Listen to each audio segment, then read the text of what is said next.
Afternoon, everyone. Thank you for joining our session.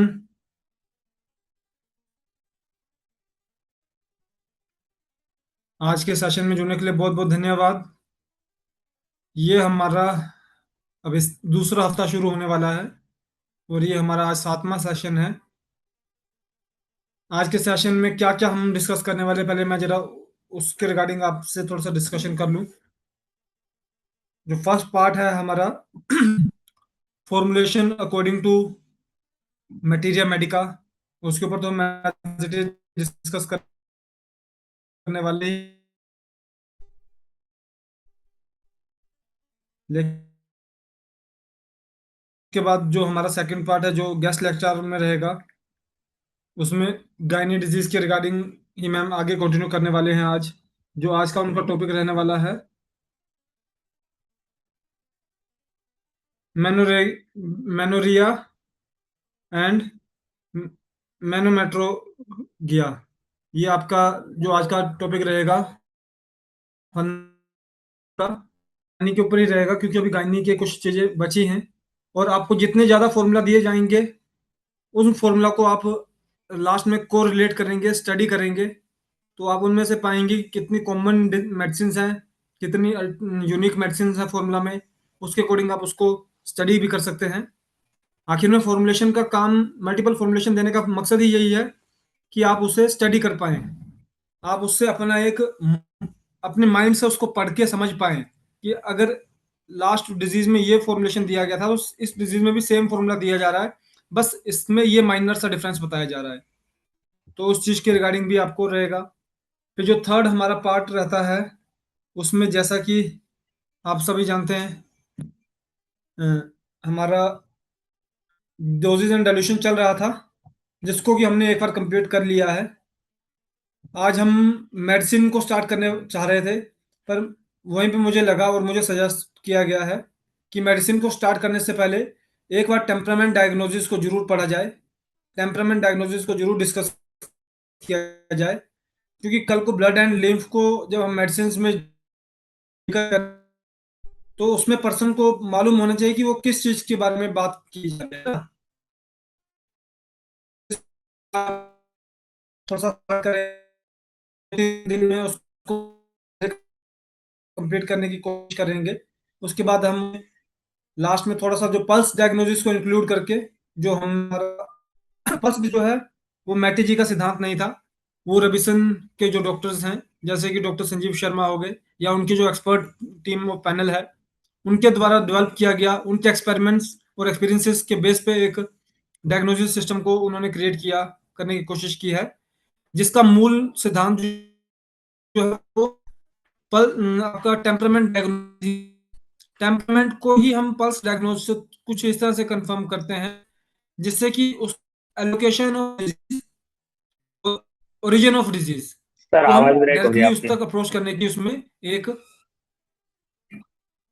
आवाज sorry, break हो रही है सर बीच बीच में। जैसा कि मैं आपको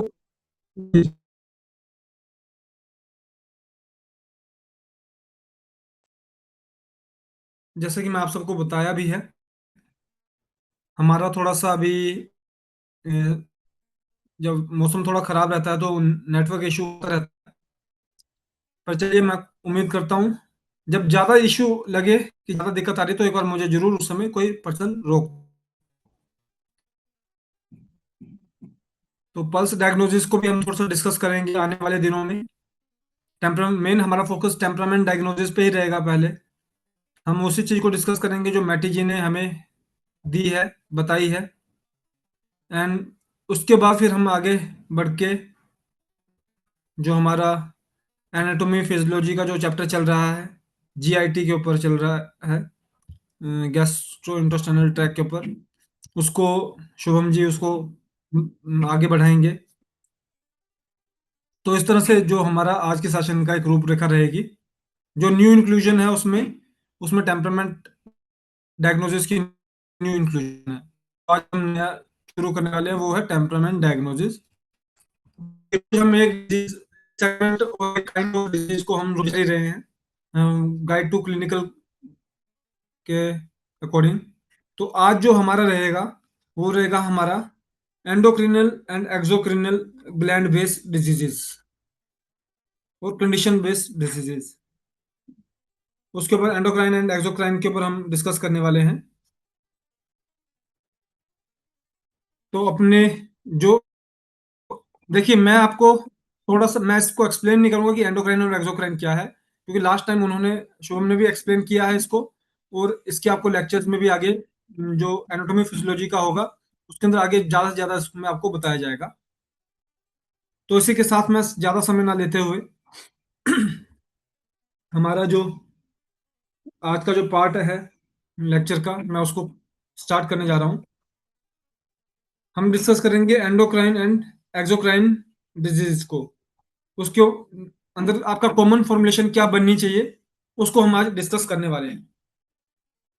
अब इसमें कुछ जो आपको फैक्टर अपने माइंड में रखने हैं, किस चीज़ को आपको ध्यान में रखना है, थोड़ा सा मैं उसके ऊपर बता देता हूँ। जैसे कि जो एंडोक्राइन होते हैं वो आपका बेसिकली हार्मोन बेस ग्लैंड्स होते हैं, और जो एक्सोक्राइन होते हैं वो आपका अदर, जैसे लिम्फ हो गया या अदर आपके जो एलिमेंट हो गए, लिक्विड एलिमेंट हो गए, उसके रिगार्डिंग पे वो ग्लैंड रहते हैं। तो एंडोक्राइन एंड एक्सोक्राइन के अंदर आपको अगर लगता है कि ये एंडोक्राइनल बेस डिजीज है तो उसके अंदर आप क्या करने वाले हैं, और अगर आपको लगता है एक्सोक्राइनल बेस डिजीज है तो उसके अंदर आप क्या करने वाले हैं, थोड़ा सा मैं उसके ऊपर आपको ब्रीफ करूंगा। एंडोक्राइन में बेसिकली आपका, जैसे कि पैनक्रियाज के रिगार्डिंग थोड़ा सा बताया गया था, पैनक्रियाज जो है वो एंडोक्राइनल और एक्सोक्राइनल दोनों एक्टिविटी करता है। इस तरह से और भी कई ऑर्गन्स हैं जो इन बोथ एक्टिविटीज को एक साथ करते हैं, और उसमें आपको डिफरेंट डिफरेंट ऑर्गन्स बताए गए थे, मेल फीमेल ऑर्गन्स बताए गए थे। मेल में एक्सोक्रिनल ज़्यादा हावी रहता है और फीमेल में एंडोक्रिनल ज़्यादा हावी रहता है। तो मेल जो आपका एंडोक्रिनल किसी भी तरह की अगर आपको डिजीज एलोकेट हो रही है, एंडोक्राइन बेस हार्मोन बेस अगर आपको डिजीज एलोकेट हो रही है, तो उसमें आप क्या कर सकते हैं उसके रिगार्डिंग में थोड़ा सा आपको इंफॉर्मेशन और डिटेल शेयर करूंगा। फर्स्ट आपको जो फॉर्मूला मेकिंग पे चलते हैं हम, कि फॉर्मूला क्या बनाना है, उसमें आप प्लीज नोट डाउन करेंगे S2 स्कोरोफ्लोसो 2 ओब्लिक S3 स्कोरोफ्लोसो 3। ये आपका फर्स्ट फॉर्म जो रेमेडी रहेगा, plus RE red electricity.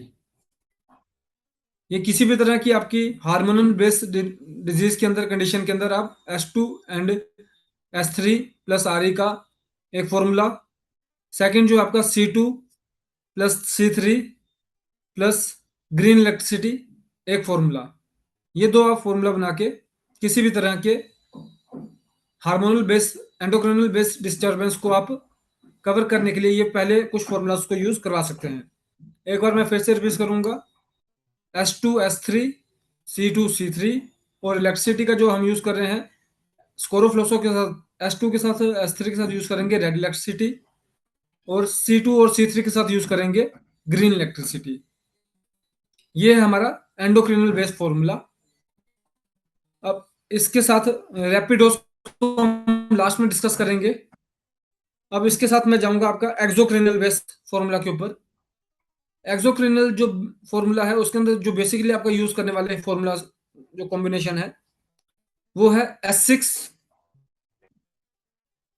Plus blue electricity, C6 plus green electricity. S6 plus blue electricity, C6 plus green electricity. ये आपका एक्सोक्रिनल ग्लैंड बेस्ड डिजीज अगर आपको allocate हो रही है, ये एक्सोक्राइन आपको लगता है इसमें कंडीशन है डिजीज की, डिजीज हो रही है, तो उसमें आपको S6 एंड C6 का यूज करना है। अब आप इसको S6 को आप चेंज कर सकते हैं S5 के साथ, इसको आप चेंज कर सकते हैं C5 के साथ। अगर किसी कारणवश आपको ड्यूरिंग ट्रीटमेंट पे रिजल्ट की दिक्कत आ रही है तो पहले बार ऐसे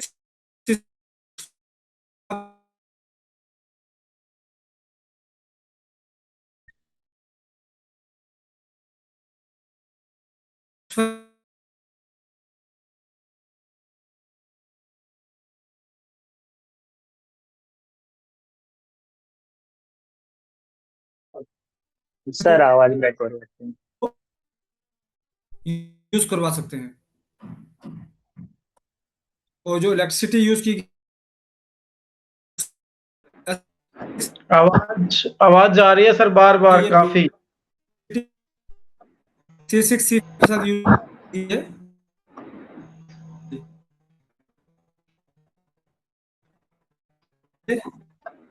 जी, आगे बढ़ने से पहले मैं एक बार क्वेश्चन ले,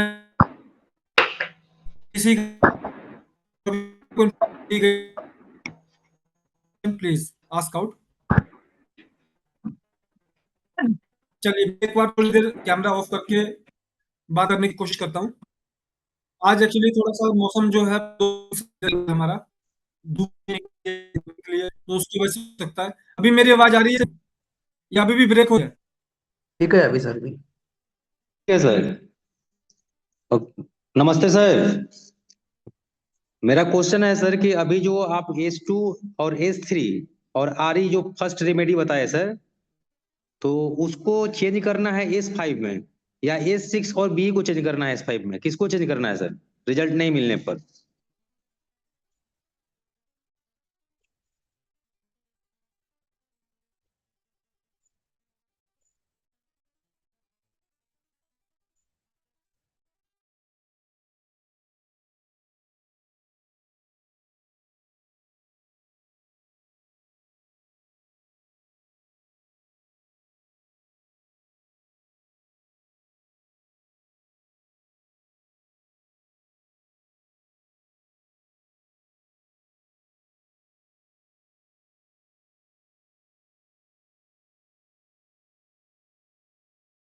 अभी मैंने एक बार इसको रिस्टार्ट किया है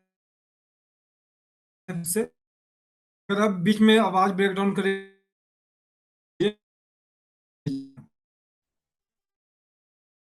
आपको बताया कि फिर से रिपीट करूंगा। हमने दो तरह की कंडीशन पर डिस्कस किया, एंडोक्राइन एंड एक्सोक्राइन डिजीज के ऊपर। एंडोक्राइन बेसिकली हार्ट रिगार्ड होता है, और एक्सोक्राइन आपकी अदर जैसे कि आपका या मिक्सचर ऑफ ब्लड हो गया, इस तरह की अदर कंडीशन को एक्सोक्राइन आपका फोकस करता है। तो जो एंडोक्राइन है उसके रिगार्डिंग अगर आपको कोई डिजीज मिले तो उसमें आप किस चीज का यूज करेंगे? आप यूज करेंगे फर्स्ट ऑफ ऑल S2, या लड़का है S3, और जो इलेक्ट्रिसिटी उसके साथ यूज की गई है वो है रेड इलेक्ट्रिसिटी। स्प्रोफ्लोसो के साथ आप यूज करेंगे red electricity. Then on second part C6 sorry 2, और अगर लड़का है तो C3, और उसके साथ आप इलेक्ट्रिसिटी यूज करेंगे ग्रीन इलेक्ट्रिसिटी। ये था हमारा इस तरह के हार्मोनल के ऊपर, चाहे वो मेल हो चाहे वो फीमेल हो। और सेकंड हम जाएंगे एक्सोक्राइन के ऊपर। अगर एक्सोक्राइन बेस्ड डिजीज आपको देखने को मिलती है तो फर्स्ट टाइम जो उसमें ट्रीटमेंट देना है वो हमेशा आपका सिंपल है, S6 plus blue electricity, C6 plus green electricity. और अगर किसी कारणवश हफ्ता या 2 हफ्ते के बाद आपको उसके अंदर कोई सेटिस्फेक्शन नहीं है, तो वहां पे आप C6 को चेंज कर देंगे S5 एंड C5 से। ये है हमारे बेसिक एंडोक्रिनल एंड एक्सोक्रिनल डिजीज के ऊपर जो फॉर्मुलेशन है। आगे रैपिड डोज को इंक्लूड करने से पहले मैं आपसे उससे पूछूंगा कि किसी का इस चीज के ऊपर कोई क्वेश्चन वो मुझे पूछ ले। Hello sir. सर आवाज आ रही मेरी? जी सर हेलो। बोलिए। सर ऑर्डर जी क्वेश्चन बोलिए है मेरा। सर। ये अपन ने 2 दिन पहले वो शुगर पेशेंट को अपन ने R13 ड्रॉप चालू किया था। जी हेलो। हाँ, तो शुगर लेवल डाउन हो गया सर जी उनका, बोलिए। 237 आ गई। आवाज आ रही सर अभी? जी जी हाँ। R13 ड्रॉप चालू किया था 2 दिन पहले। अभी शुगर लेवल उनका 237 आ रहा है। जी तो अभी ड्रॉप को वही कंटिन्यू करना है कि और मेडिसिन जी। ऐड करना है उसमें? हम अराउंड 2 वीक्स तक हम चेंज नहीं करेंगे। सिर्फ जो उसको लेने का तरीका है उसको आप थोड़ा सा चेंज करवा दीजिएगा। अभी कर लिए उसकी डोजेस अभी रैपिड डोज में ही चल रहा है सर, 2 2 1 और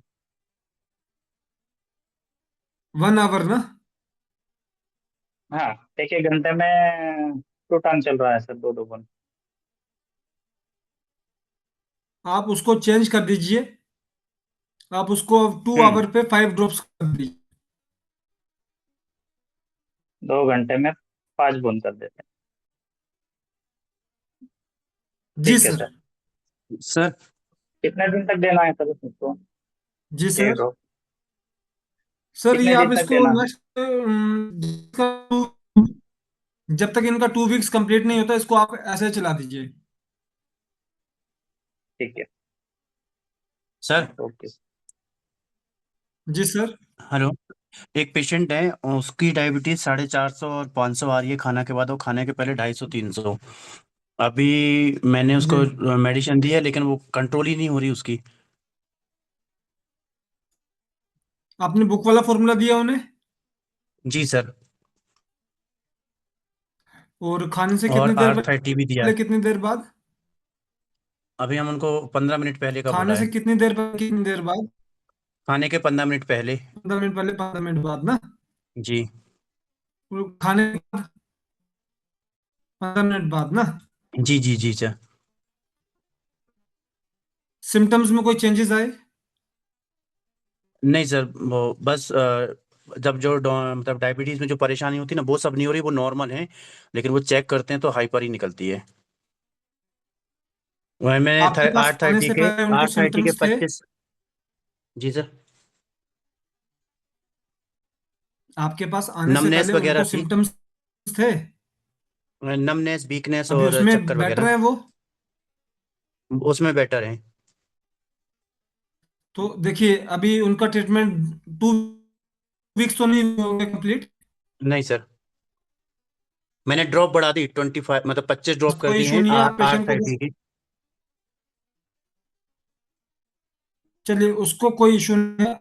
अभी R30 को रैपिड करवा दीजिएगा एक तो, जी एवरी आवर 2 ड्रॉप्स। ओके। जी जी जी। पर दूसरी आप उनको एक चीज बोलिएगा, बोलना देखिए एकदम से नंबर कम नहीं होते हैं। जो ये हम्म। ब्लड वैल्यू है ये आपकी थोड़ा समय लेगी। आप अगले 1.5 महीने लीजिए, आप सिम्टम्स हो रहे हैं, आगे चल के वो खत्म हो जाएंगे बिल्कुल। जब सिम्टम्स दोबारा नहीं आना बंद हो जाएंगे उसके जी बाद जी आपकी वैल्यू भी धीरे धीरे करके कम हो जाएगी। आपको टोटल 6 महीने का मिनिमम टाइम लगेगा। उसमें से भी जो नेक्स्ट 1.5 मंथ है उसमें आपको जी थोड़ा सा पेशेंट होके देखना पड़ेगा। आप जो वैल्यू आप इसकी टेंशन मत लीजिए। जो आप चेक करते जी हैं शुगर, आप उसको 3 दिन के बाद चेक कीजिए, 4 दिन के बाद चेक कीजिए। अभी क्योंकि एलोपैथी वालों का काम होता है एकदम, इलेक्ट्रोपैथी में उनके सिम्टम खत्म हो जाएंगे पहले। सिम्टम खत्म होने के बाद हीलिंग होगी, थोड़े समय रिपेयरिंग होगी। उसके बाद वो जो वैल्यू है वो कम होना शुरू होती है। तो उसमें आपका कम से कम मिनिमम 1.5 मंथ का टाइम लगेगा सारी चीज को नॉर्मलाइज आते आते। बाकी जो आपका R30 है उसको आप अल्टरन रैपिड डोज चला दीजिए रैपिड में। कुछ टाइम के लिए, नेक्स्ट जी टू जी सर। डेज। जी। Okay sir, thank you. नमस्ते सर। जी नमस्कार जी। सर डॉक्टर पीसी गुप्ता बोल रहे हैं सर, वाराणसी से सर। सर जी सर। एक पेशेंट है सर हमारे पास वेरकोज वेन के लिए सर। पेशेंट सर फीमेल है सर। जी। तो उनको सर बुक का फार्मूला दिए थे सर, लेकिन अभी कुछ उनको रिस्पांस नहीं आ रहा सर। उसी तरह से स्वेलिंग है, पेन है। जब आपने डिजीज का नाम लिया थोड़ा सा आवाज कटी, किस डिजीज की बात की आपने? वेरकोज वेन के लिए सर, वेरकोज वेन। वेरकोज तो के लिए ना जी सर।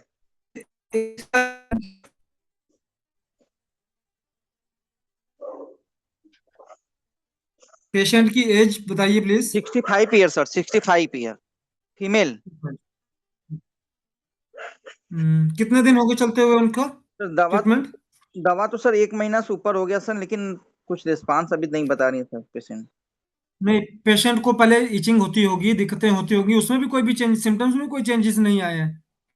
नहीं सर, इचिंग तो हो रही थी, तो इचिंग तो खैर कंट्रोल है सर, लेकिन स्वेलिंग और जो पेन है उनको, और ये सब बना हुआ सिम्टम्स सब पेशेंट को, खाने से हैवीनेस कितनी लगता है देर पैर में। पहले जी, क्या सर? खाने से कितनी देर पहले कितनी देर बाद दे रहे हैं आप? खाने से पर वही सर 10 मिनट पहले या 10 मिनट बाद दे रहे हैं सर। पानी कितना दे रहे हैं?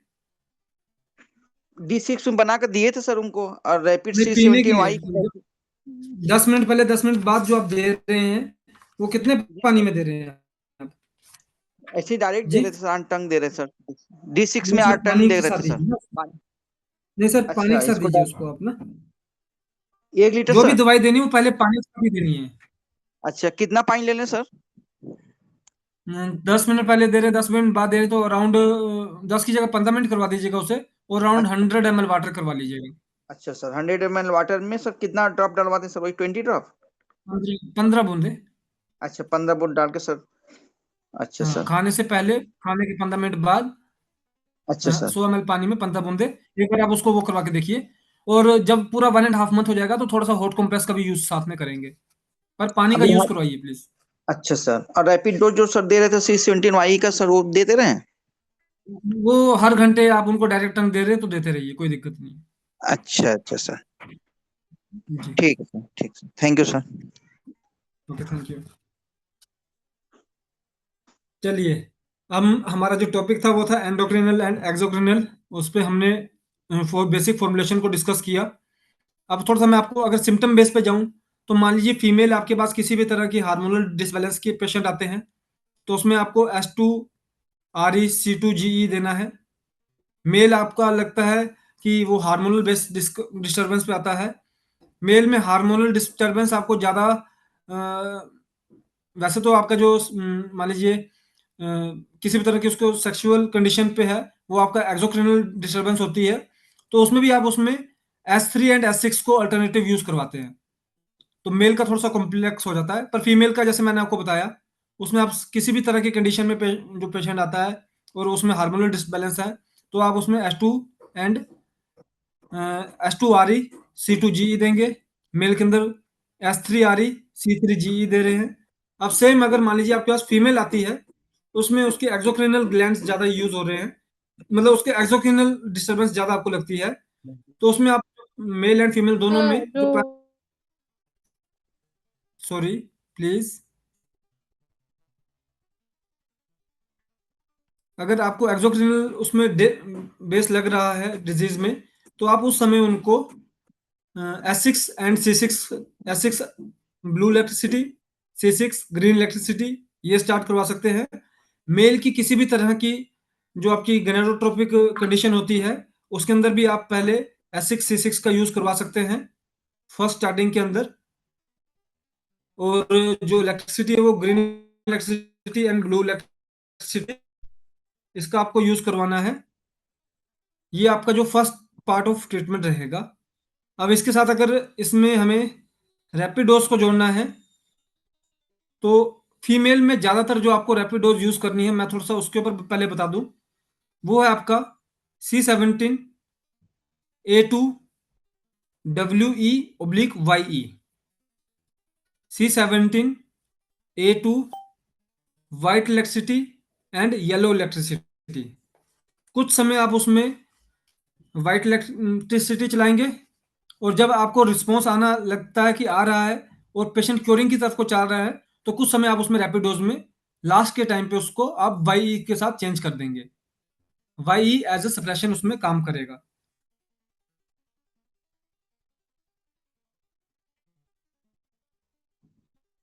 फिर से एक बार इसको मैं रिपीट करूंगा।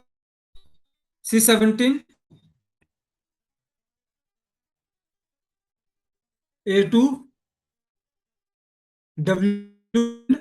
Yellow electricity.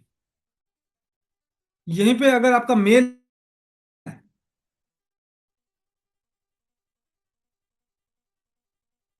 अगर आपका मेल पेशेंट है, तो उसमें आप क्या यूज करवाएंगे? C17L1 और WE एंड YE।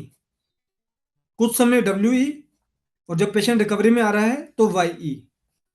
एक में आपने A2 का यूज करवाया है चेंज में, और एक में आपने WE एंड वाई का यूज करवाया है चेंज में। ये आपका रैपिडोज रहने वाला है इसके अंदर, इन तरह की कंडीशन के अंदर। सर फिर से बोलिए। जी मैम। जो फीमेल के अंदर आपको जो रैपिड डोज देना है उसमें आपका रहेगा C17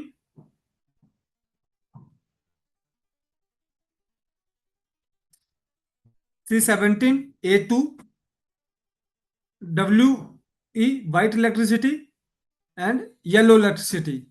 शुरू जब स्टार्ट करेंगे रैपिड डोज को तो व्हाइट इलेक्ट्रिसिटी के साथ करेंगे, जब आपको उसको एंड करना है तो आप उसमें येलो इलेक्ट्रिसिटी का यूज करेंगे।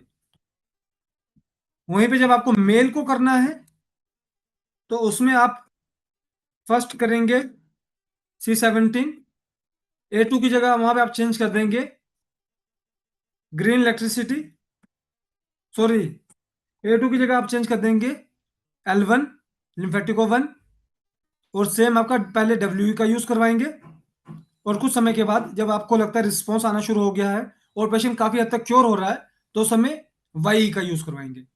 बाकी आप सबको मालूम है कि रैपिड डोज पहले 2 हफ्ते के लिए बिल्कुल रेगुलर चलाना है, उसके बाद उसको थोड़ा सा टाइम बढ़ा देना है, फिर नेक्स्ट टाइम में और टाइम बढ़ा के उसको कम करवाते हुए 0 की तरफ लेते हुए जाना है। 2 हफ्ते के अंदर उसको आप थोड़ा थोड़ा टाइम बढ़ा के 2 हफ्ते के बाद अगर क्योरिंग है, अच्छी रिस्पॉन्स है, तो उसको उसी समय बंद करवा दीजिए। अदरवाइज नेक्स्ट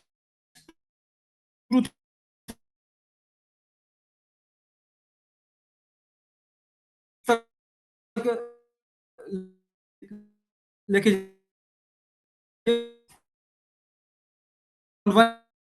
तक रैपिड, आवाज नहीं आ रहा सर।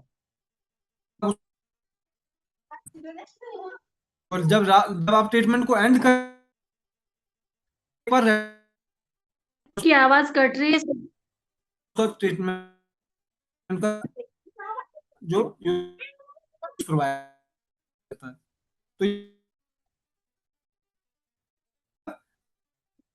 तो अरे मेट्टू,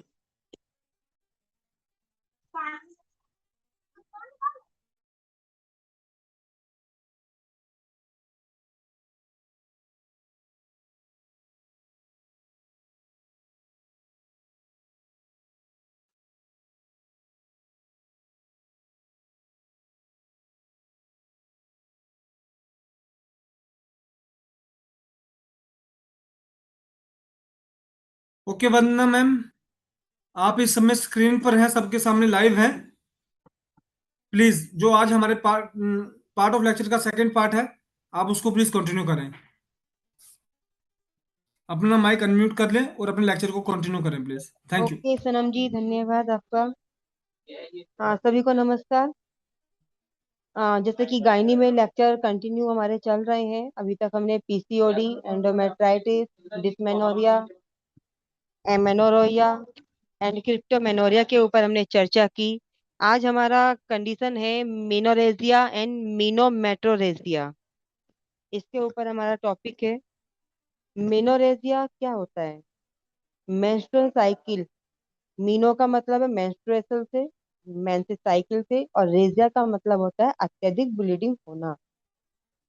तो ये हमारा मेनोरेजिया कंडीशन कहलाएगी। मीनोमेट्रोरेजिया में क्या होता है, इसका भी अगर हम अर्थ समझें तो मीनो का मतलब होता है मासिक से, मेंसेस साइकिल से, मेट्रो का मीनिंग यहाँ यूट्रस से है, और रेजिया का मतलब बहने से है। तो यूट्रस के द्वारा आपका जो मेंसेस साइकिल आपकी आ रही है वहां पर अगर अत्यधिक ब्लीडिंग हो रही है, पीरियड्स रेगुलर है और ब्लीडिंग ज्यादा हो रही है, नॉर्मली आपका जो पीरियड साइकिल रहता है वो आपका 3 to 5 डेज, 7 डेज तक नॉर्मल माने जाते हैं। यदि इससे ज्यादा पीरियड साइकिल जाता है और ब्लीडिंग बहुत ज्यादा होती है तो मीनोरेजिया कहलाएगा। इसके सिम्टम्स क्या है मेनली समझना है हमें इसको। तो रेगुलर पीरियड्स अगर हैं और साथ में हैवी ब्लीडिंग है और 7 डेज तक का पीरियड उसमें आपका हैवी ब्लीडिंग होती है तो मीनोरेजिया कहलाएगी। इससे ज्यादा का भी टाइम आपका हो सकता है। और इसमें एक कंडीशन और है, पीरियड साइकिल के दौरान यदि पर 2 आवर यदि सैनिटरी पैड यूज आपके ज्यादा हो रहे हैं, हर 2 घंटे में आपको चेंज करना पड़ रहा है, तो ये मेनोरेजिक कंडीशन कहलाएगी। कई बार जब पेशेंट हमें आता है और बताता है कि जी हमें तो 2-2 3-3 बार हमें चेंज करना पड़ता है, तो उस कंडीशन को हम मेनोरेजिया समझते हैं। कारण हार्मोन्स का इम्बैलेंस होना, यूट्रिन फिब्राइड होना, एडिनोमायोसिस होना, एंडोमेट्रियल आपका हाइपरप्लेसिया हो सकता है, पीसीओएस के सिम्टम्स हो सकते हैं। कई केसेस में अगर मैरिड पर्सन है, आईयूसीडी जो आपका गर्भ निरोधक के लिए हम यूज किया जाता है कॉपर्टी वगैरह का, उसके कारण भी आपको मेनोरेजिया दिखाई देगा। इन्वेस्टिगेशन में आपका HB, thyroid profile, hormonal test भी हम करवा सकते हैं यहाँ पर, और पेल्विक में आपका पेल्विक रीजन का, लोअर एब्डोमेन का आप यूएसजी अल्ट्रासाउंड लेते हैं। मिनोरेजिया, अभी हम सेकंड कंडीशन पर आते हैं, मीनोमेट्रोरेजिया। इसमें आपके पीरियड्स अनियमित होंगे। मान लीजिए जैसे मंथली साइकिल आती है, यदि मंथली नहीं, मंथ में 2-2 बार आ रहा है और पीरियड आपका बहुत ज्यादा ब्लीडिंग हो रही है, बहुत अत्यधिक मात्रा में हो रही है, हैवी ब्लीडिंग पर इरेगुलर यूट्रीन ब्लीडिंग, ये मीनोमेट्रोरेजिया कहलाएगा। इसके सिम्टम्स पीरियड्स अनियमित, कई बार आपका बीच बीच में बहुत ज्यादा आपको ब्लड उसमें दिखाई देगा, ब्लीडिंग बहुत ज्यादा और लंबे समय तक ब्लीडिंग होती है, 15-15 दिन, 20-20 दिन भी कंटिन्यू रह सकती है। इसकी वजह से आपका पेशेंट कमजोर, उसको चक्कर, एनीमिया, कई बार ब्लीडिंग में आपको बड़े बड़े क्लॉट भी नजर आएंगे। कॉजेज लगभग सेम है, हार्मोन्स का disbalance, uterine fibroid, endometrial hyper polyp भी कहा गया है।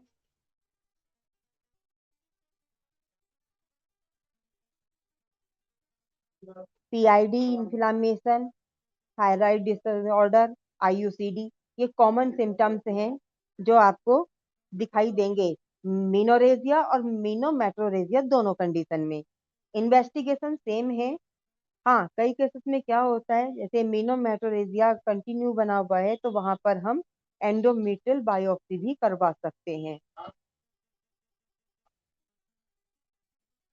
इसको अगर हम वन लाइन टैग करें एक बार में समझने के लिए, तो menorrhagia regular but heavy bleeding, menometrorrhagia irregular period heavy bleeding के साथ में। एक एक लाइन में अगर हम समझें यहाँ पर मीन, तो टाइम मिनोरेजिया का रेगुलर आपका पीरियड्स रहते हैं, लेकिन टाइम उसमें ब्लीडिंग का हैवी ब्लीडिंग हो जाएगी। यहाँ पर मीनोमेट्रोरेजिया में अनियमित हैवी ब्लीडिंग होती है, पीरियड का टाइम भी निश्चित नहीं होता है, कई बार अनियमित होते हैं। Thank you. हाँ, ब्लीडिंग मिनोरेजिया में ज्यादा होगी और मीनोमेट्रोरेजिया में उससे भी ज्यादा, बीच बीच में कई बार 2-2 बार, 4-4 बार ज्यादा दिखाई देगी। मिनोरेजिया का जो टाइम पीरियड है, आपका ड्यूरेशन है, वो 5 to 7 days regular normal condition है, और मीनोमेट्रोरेजिया में ये टाइम ज्यादा हो जाता है, 15 दिन, 20 दिन, 25 दिन भी, या कई बार कई केसेस में हमें आपका रेगुलर 1 मंथ का भी पूरा टाइम कहीं कहीं पर देखने को मिलता है। कारण हार्मोन का असंतुलन, फाइब्रॉइड मिनोरेजिया में, और मेनोमेट्रोरेजिया में भी फाइब्रॉइड भी इंक्लूड होंगे, हार्मोनल डिसबैलेंस भी होगा और एंडोमेट्रियल पॉलिप भी हो सकता है। मिनोरेजिया में एनीमिक कंडीशन हो सकती है और मीनोमेट्रोरेजिया में ज्यादा संभावनाएं होती हैं एनीमिक होने की। एग्जाम्पल, पर मंथ जो मिनोरेजिया की नॉर्मल कंडीशन है 5 to 7 डेज में, उसमें आपको हैवी ब्लीडिंग यदि है, क्लॉटिंग भी होती है, तो वो मिनोरेजिया है। और यहाँ पर आपको मिनोमेट्रोरेजिया में अचानक से, कभी कभी अचानक से भारी आपको हैवी ब्लीडिंग होगी और ब्लड क्लॉटिंग भी आएगी। तो ये हमारे कॉमन काज थे, इसके समझने के लिए 1 लाइन टैग मैंने आपको इन्वेस्टिगेशंस भी यहाँ बता दी है। टेम्परामेंट, इसको अगर हम देख रहे हैं पेशेंट आता है तो हम टेम्परामेटिक भी उसको रेमेडी देकर, और उसका अगर हैवी ब्लीडिंग आपके पास जब पेशेंट आता है, तब यदि हैवी ब्लीडिंग चल रही होती है तो उस समय पे सबसे पहले हमने 3 मेडिसिन सेलेक्ट करनी है। A1 C1 और ब्लू इलेक्ट्रिसिटी, इसको हमें लाइट D6 लाइटर डोज में देना है, लाइटर डोज, और साथ में रिपीटेड लाइटर की ही रिपीटेड डोज हमने देनी है।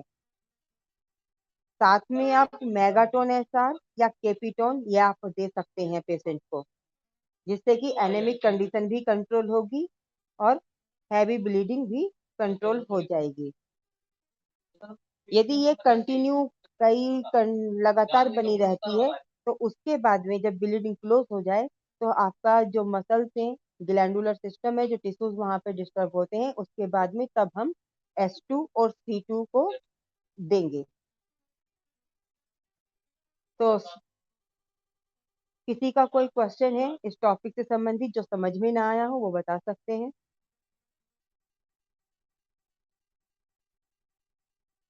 में क्या बोले? S2BE।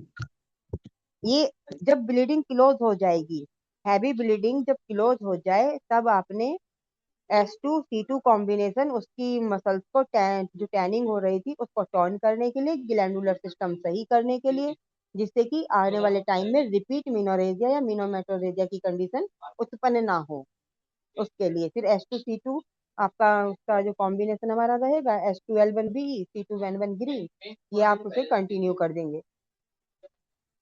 यदि ऐसे में पेशेंट का बीपी डाउन रहता है तो R13 हमारा स्पेशल बहुत अच्छा से वर्क करता है, या कई केसेस में इस तरह से अगर रेगुलर नॉर्मल कंडीशन में रहता है तो उसको वाइट डिस्चार्ज की समस्या आती है, तो वहां पे आप गाइनोविट या गाइनिप्लस और R13 आपका देंगे। इसके अलावा साइड सिम्टम्स कॉन्स्टिपेशन वगैरह रहते हैं तो उसके लिए आप ऐड कर सकते हैं एनजीप्लेक्स या एपिजाइम वगैरह, जो आपको उस समय पेशेंट कंडीशन बताता उसके अकॉर्डिंग। मेन मेडिसिन हमारी यहाँ पर A1C1 ब्लू इलेक्ट्रिसिटी, उसके बाद में S2C2 ये हम उसको रेगुलर देंगे तो हमारा पेशेंट क्योरेबल है। यहाँ पे एक बार हम जी बोलिए। डायग्नोस एक बार बताएंगे, डायग्नोस एक बार जरूर बताएंगे मैम, रिपीट करेंगे डायग्नोस।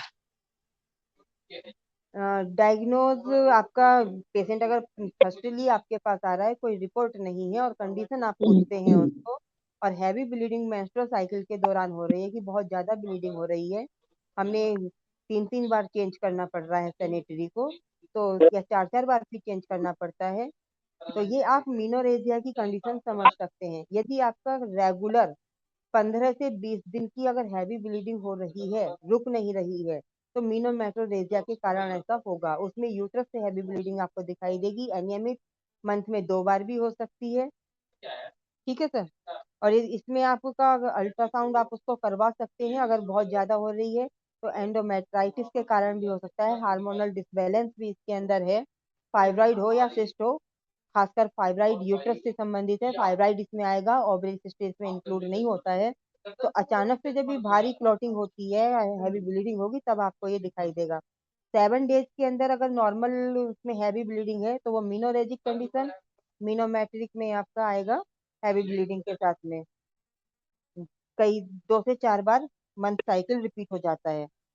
इसमें 25 नंबर पर हम बी को लगवाएंगे, A1C1 ब्लू इलेक्ट्रिक के साथ में बीई और जीई को अल्टरनेटली 10 मिनट के अंतर से 25 नंबर हमारा जो प्यूक्स पॉइंट है उस पर हमने उसको लगाना है। तो आपका पेशेंट 24 आपका उसकी ब्लीडिंग पर डिपेंड करता है कितनी हैवी ज्यादा है, तो 2 से 3 दिन में क्लॉटिंग बंद हो जाएगी, ब्लीडिंग बंद हो जाएगी। फिर आप उसको चार्टिंग के लिए कहेंगे कि अपने पेशेंट को आपका मंथ साइकिल अगर आपको डेट याद है तो ठीक है, नहीं तो हर महीने किस डेट में रेगुलर रह रहा है, कितने दिन के अंतर से साइकिल रिपीट हो रही है, उसका एक आपका 2-4 महीने आपको रेगुलर 6 महीने तक का उसका एक रेगुलर चार्ट तैयार कराना है, जिससे कि उसका मंथ साइकिल का आपको पता लगे कि हाँ रेगुलर 1 मंथ में एक ही बार हो रहा है, नॉर्मली 26 दिन में रिपीट हो रहा है या नहीं हो रहा है, 26 दिन से पहले रिपीट होता है, तो उसको भी हमने वहां पर उसी कंडीशन के अंदर रख के उसकी जो ट्रीटमेंट है वो हमें कंटिन्यू करनी है।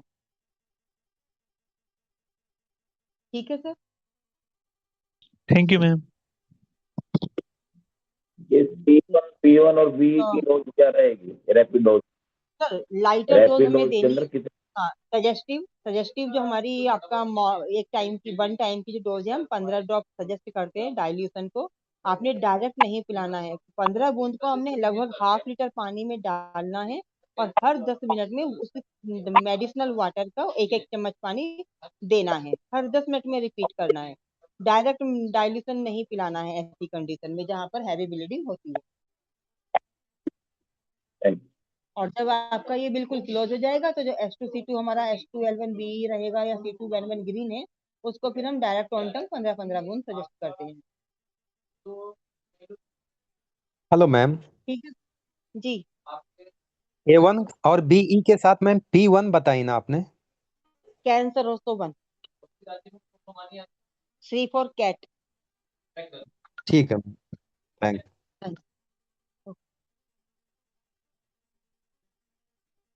तो टॉपिक इज द क्लोज। जी मैम। और कोई क्वेश्चन है तो बता सकते हैं जी। कौन बोले? मैम मैम मैं शारदा विश्वास बोल रही हूँ यवतमाल से।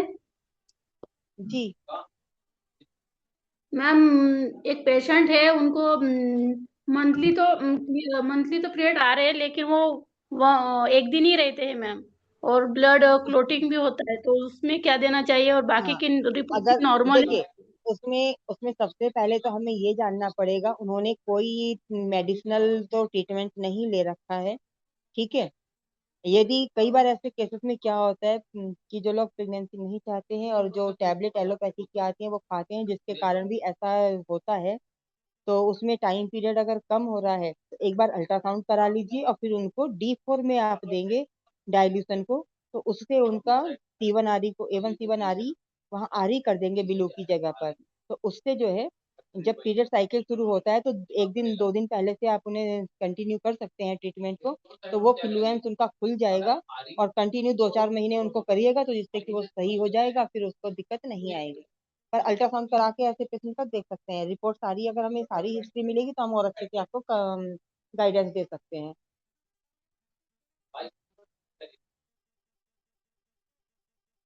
रिपोर्ट तो उनकी नॉर्मल है मैम। हाँ नहीं, आप ना हमारे नंबर पे जो हमारा आपको नंबर दिया हुआ है उसमें आप शेयर करिएगा। एक बार आपने तो नॉर्मल समझ लिया, एक बार हम भी उसको स्टडी आपका करेंगे नंबर तब कितना है हम मैम बताइए जरा? डॉक्टर सनम जी ने जहाँ रिपोर्ट मंगाई है ग्रुप में वहीं पे आप सेंड करेंगे, मेरे पास आ जाएंगे। जी मैम जरूर, थैंक यू मैम। डॉक्टर सनम जी से आपको नंबर भी मिल जाएगा। ठीक है सर। तो डॉक्टर सनम जी मेरा टॉपिक अभी जी। मैं क्लोज कर रहा हूँ यहाँ पर। तो आप सबका धन्यवाद। Thank you Thank you.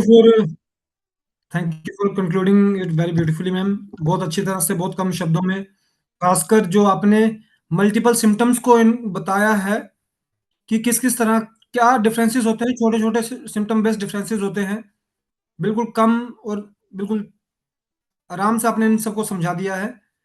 तो मुझे नहीं लगता कि अब किसी को कोई दिक्कत आएगी इस चीज़ में।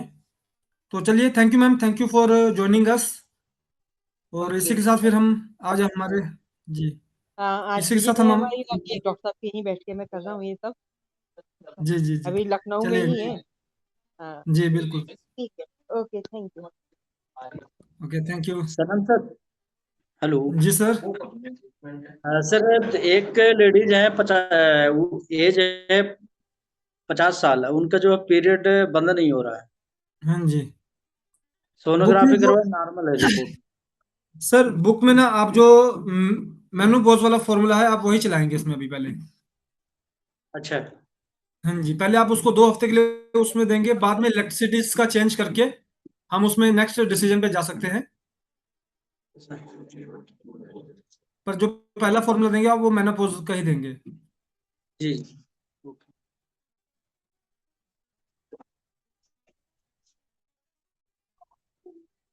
तो चलिए, इसी के साथ हम अपने आज के सेशन का जो थर्ड पार्ट है, जो कि टेम्परमेंट डायग्नोसिस रहने वाला है, हम उसकी तरफ को जाएंगे।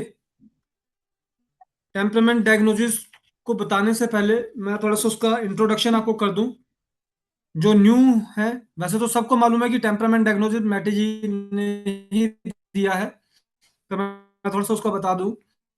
मैटी जी ने अपनी प्रैक्टिस के दौरान में, जैसे उस समय भी आपके लैब रिपोर्ट्स होते थे, पैथोलॉजिकल फाइंडिंग्स होती थी, उन सबको दरकिनार करते हुए उन्होंने कुछ ऐसे सिस्टम को अपनाने की कोशिश की जो चीप सस्ता भी हो पेशेंट के लिए। तो उसमें सबसे पहले जो उनका एक कंक्लूजन निकला वो निकला था टेम्परामेंट टेम्परामेंट को डिस्कस करने वाले हैं।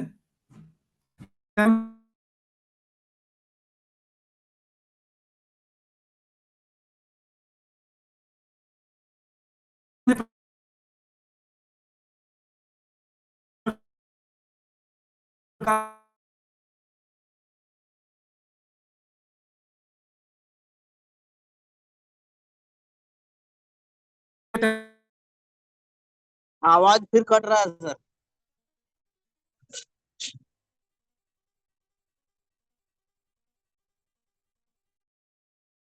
आपको देखने को मिलते हैं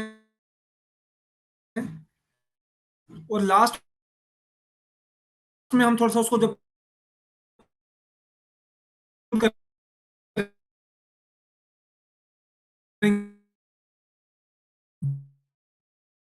टेम्परामेंट को, तो उसमें हम कौन से टेम्परामेंट से आपको किस ऑर्गन सिस्टम के बारे में देखने को मिल सकता है उसके ऊपर भी हम थोड़ा सा डिस्कस करेंगे। तो उसके रिगार्डिंग जब कोई क्वेश्चंस होंगे उसको शेयर करेंगे। टेम्परामेंट डायग्नोसिस को स्टार्ट करते हैं।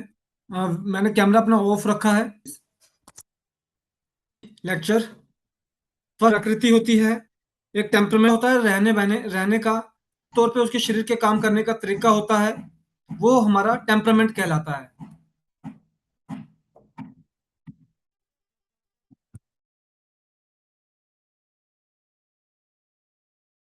अब इस टेम्परामेंट में शरीर की आदतें, जैसे कि किसी को जल्दी सर्दी लग जाती है, किसी को जल्दी गर्मी महसूस होती है, किसी को नींद बड़ी जल्दी आ जाती है, किसी को नींद थोड़े कम थोड़ा लेट आती है, कोई बहुत ज्यादा खाता है तो उसके शरीर को उस तरह से वो नहीं लगता, कोई बहुत कम खाता है तो भी उसके शरीर को बहुत ज्यादा लग जाता है।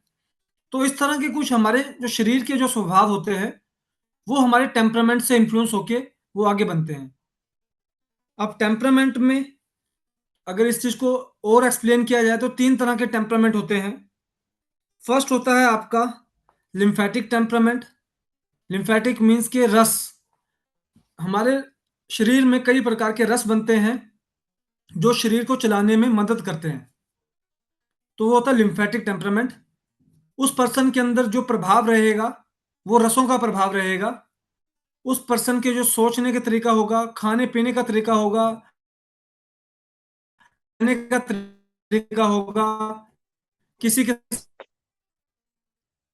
व्यवहार करने का तरीका होगा, उसमें उसको रस का जो प्रभाव वो ज्यादा देखने को मिलेगा। आगे मेरी आवाज क्लियर आ रही है? प्लीज मुझे कोई बताए मेरी आवाज क्लियर आ रही है? का भी आवाज क्लियर आ रही है। सर। अभी भी क्लियर नहीं है? अभी भी क्लियर नहीं है आपकी आवाज, बीच बीच में कट रही है सर।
जी सर, अभी ठीक लग रहा है। ओके, देखिए जिस समय मेरी आवाज टूटने लगे तो प्लीज एक बार माइक ऑन करके बोलते और उसी समय अपना माइक बंद कर ले। ठीक है, तो अभी हम डिस्कस कर रहे थे टेम्परामेंट के ऊपर। मैं एक बार उसे फिर से री एक्सप्लेन करूंगा टेम्परामेंट को। टेम्परामेंट मतलब हमारी नेचर, हमारी बॉडी की नेचर, हमारे ऑर्गन्स की नेचर, और जो हमारे काम करने का तरीका, किस तरह से हमारे जो नेचर है वो हमारे ऑर्गन्स को प्रभाव करती है, किस तरह से हमारे जो नेचर है वो हमारे रहने के तरीके को, हमारे रहने का तरीका या हमारा किसी काम को करने का तरीका, किस तरह से हमारे अंग व तंत्रों को प्रभाव करती है, वो हमारे टेम्परामेंट कहलाता है। फर्स्ट जो टेम्परामेंट है वो है आपका लिम्फेटिक टेम्परामेंट। लिम्फेटिक टेम्परामेंट क्या होता है? लिम्फेटिक का मतलब रस। जो भी शरीर में हमारा जो शरीर है उसको चलाने के लिए कुछ रसों का यूज होता है। उस रस को इस्तेमाल करना, प्रोड्यूस करना, बनाना, इस्तेमाल करना या साफ करने का काम हमारे शरीर के अंग व तंत्र करते हैं।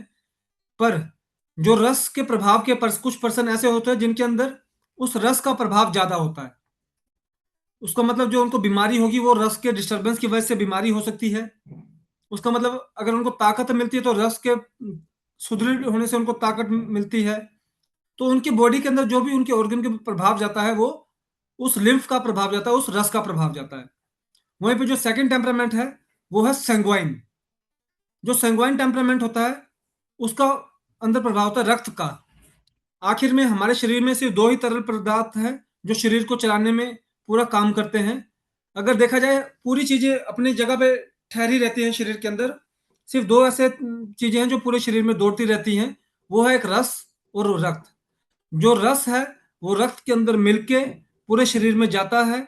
जहाँ पे उस रस का इस्तेमाल होना होता है वो वहां पे उतर के वहां पे यूज होता है, और जहाँ पे उसको वापस जब जाना तो फिर वो दोबारा रक्त में मिलके वो दूसरी तरफ को निकल जाता है, अदर तरफ को चला जाता है। तो ये दो चीजें, दो ये तरल पदार्थ हमें जीने में सहायक करते हैं। तो पहला जो रस है, उस कुछ पर्सन ऐसे होंगे जिनके अंदर उस रस का प्रभाव ज्यादा होगा, पर कुछ पर्सन ऐसे होंगे जिनके अंदर रक्त का प्रभाव ज्यादा होगा। तो जिन पर्सन के अंदर रक्त का प्रभाव ज्यादा होता है वो सेंग्वाइन टेम्परामेंट वाले पर्सन होते हैं। अब इसके अलावा एक प्रकार के पर्सन और होते हैं, और वो होते हैं मिक्स्ड। मिक्स्ड का मतलब मिश्रित, मतलब जिनमें सेंग्वाइन की भी नेचर होती है और लिम्फेटिक की भी नेचर होती है। अगर मैं इस चीज की बात भारत खंड से बाहर की करूं, जो ये एशियन जो पार्ट है उसमें भी जो स्पेसिफिक ये इंडियन सब कॉन्टिनेंट है, अगर इससे बाहर की बात करूं तो आपको बाहर 80% जो पर्सन मिलेगा, इंसान मिलेगा, वो ये आपको पूरा रक्त प्रवृत्ति का मिलेगा या पूरा रस प्रवृत्ति का मिलेगा।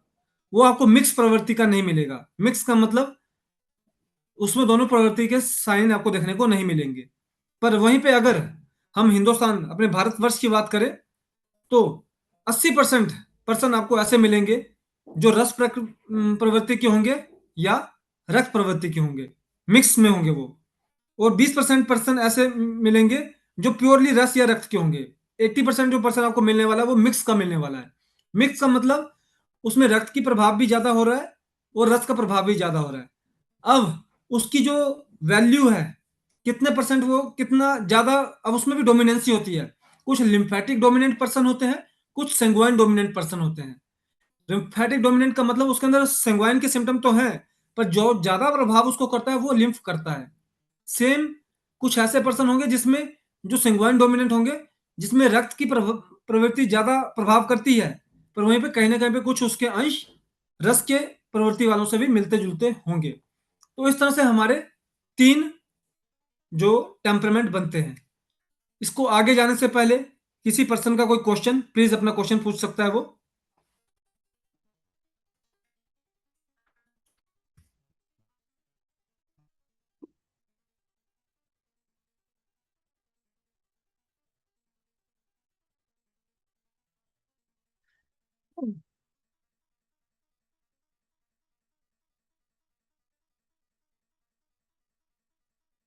No sir. जी, अभी मेरी आवाज क्लियर है ना? Yes sir. ओके। तो इस तरह से हमारे 3 टेम्परामेंट होते हैं। वो टेम्परामेंट हमारे मीन्स के पर्सन्स में, इंसानों में आपको 3 तरह के टेम्परामेंट देखने को मिलेंगे। जो 2 है वो तरीका है, तीसरा उसकी दोनों के मिश्रित में आता है वो, है ना। तो आज हम डिस्कस इसको हम ज्यादा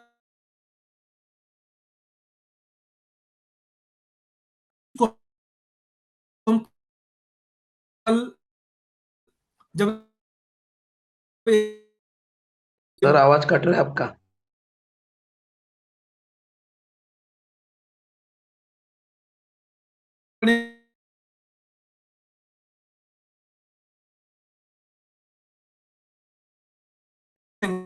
वाइन को पढ़ेंगे, पर आज हम किस चीज पे जाएंगे? आज हम जाएंगे पर्सन है, पर्सन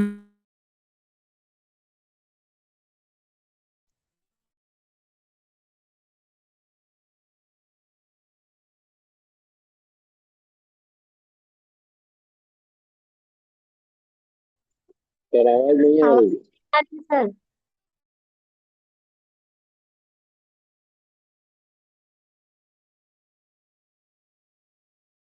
सर आवाज नहीं आ रही है।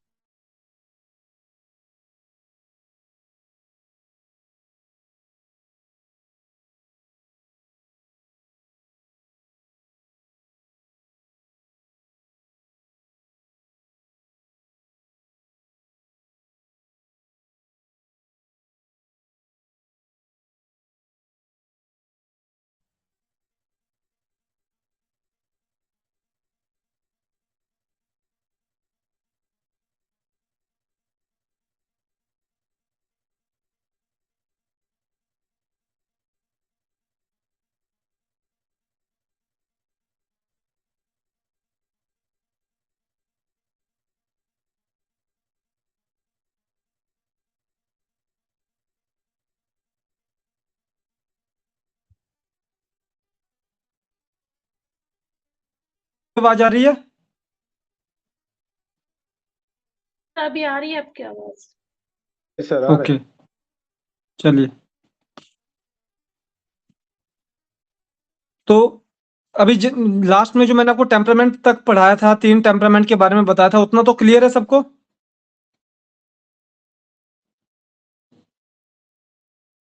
जी क्लियर है। ठीक है।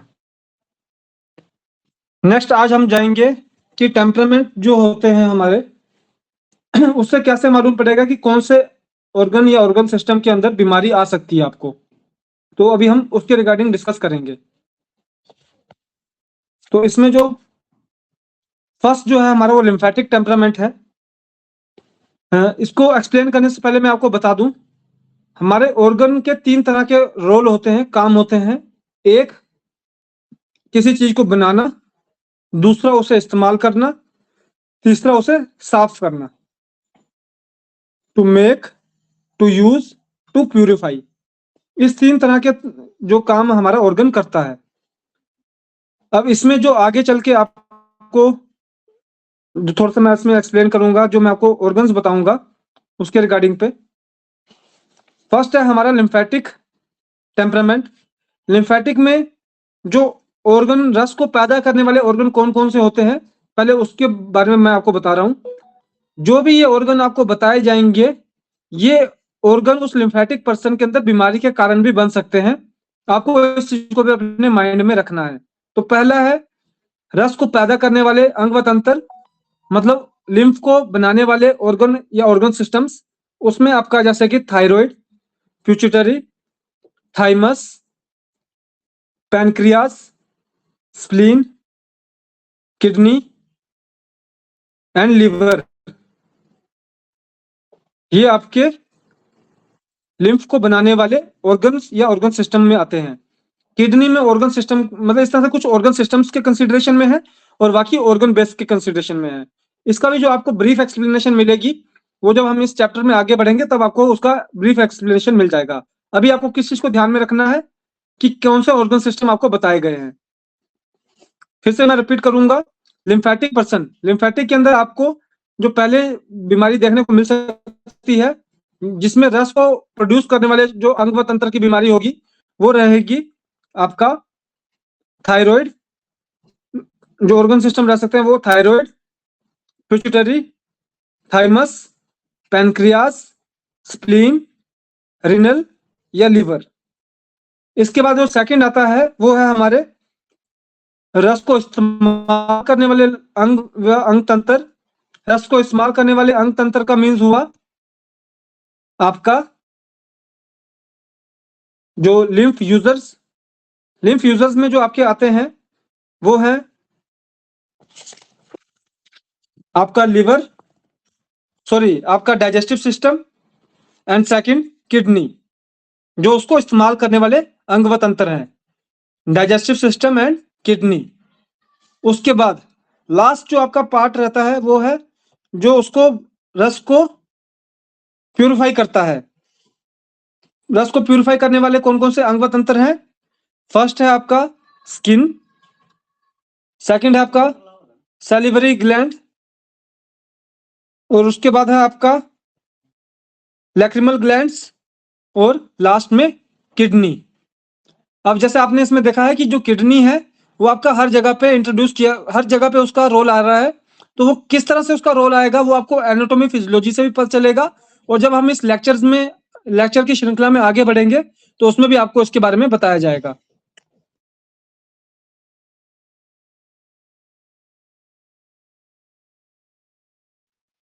अभी तक जो मैंने आपको बताया उसके अंदर कोई कंफ्यूजन तो प्लीज अपना क्वेश्चन पूछ सकते हैं।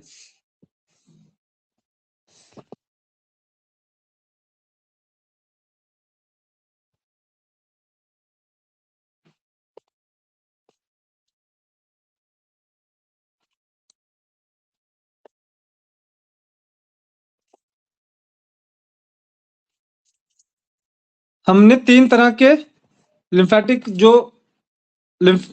पर्सन के अंदर किस तरह के आपको डिजीजेस देखने को मिल सकते हैं, किस ऑर्गन के अंदर डिजीजेस देखने को मिल सकते हैं, उसकी हमने कैटेगरी की कि एक रस को बनाने वाले, लिम्फ क्रिएशन, एक यूजर और एक प्यूरिफायर के अंदर आपको कौन कौन से अंग व तंत्र देखने को मिल सकते हैं, उसके बारे में हमने आपको थोड़ा सा इंफॉर्मेशन दिया। और उसके साथ ये बताया गया कि कुछ ऑर्गन कॉमन है, वो कॉमन क्यों है, किस तरह से आपको उसको डिफरेंशिएट करना है, वो आगे चल के जो लेक्चर्स होंगे और जो एनाटॉमी फिजियोलॉजी का जो लेक्चर होगा उसके अंदर आपको वो बताया जाएगा। तो इसके बाद जो सेकंड जो हमारा बेसिक जो ऑर्गन जो टेम्परामेंट है वो है सैंग्वाइन, जिसको हम रक्त प्रवृत्ति बोलते हैं। सैंग्वाइन में आपको कौन कौन से ऑर्गन सिस्टम आपको देखने को मिलते हैं? रक्त को बनाने वाले, रक्त को इस्तेमाल करने वाले और रक्त को साफ करने वाले अंग व तंत्र। रक्त को बनाने वाले अंग व तंत्र कौन से हैं? लिवर और बोन मैरो। लिवर और बोन मैरो रक्त को बनाने वाले अंग व तंत्र है। उसके बाद रक्त को इस्तेमाल करने वाले अंग व तंत्र कौन कौन से हैं?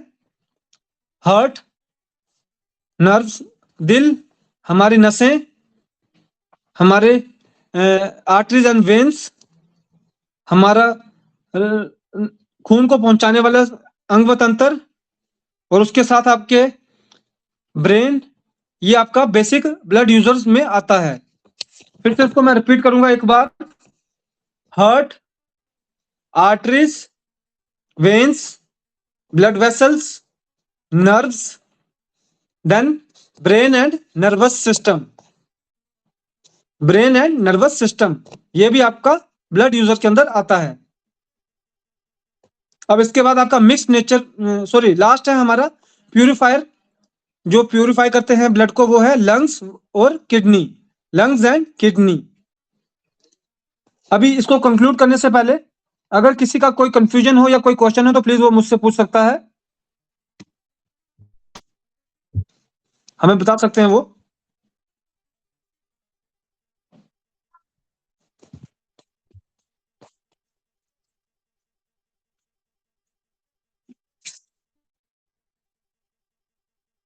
जी घनश्याम सर, आपका कोई क्वेश्चन? सर एक 35 साल की औरत है, उनका सर हेमोग्लोबिन पेशेंट को डिस्कस करते हैं, अभी रुकिए। ठीक ठीक पेशेंट को डिस्कस करते हैं, अभी मेरे को इसको कंप्लीट करने दीजिए, उसके बाद हम पेशेंट को डिस्कस करते हैं। अभी जो मैंने ये ठीक आपको पॉइंट्स बताए हैं उसके रिगार्डिंग किसी का कोई क्वेश्चन या कंफ्यूजन तो प्लीज वो मुझसे पूछ सकता है।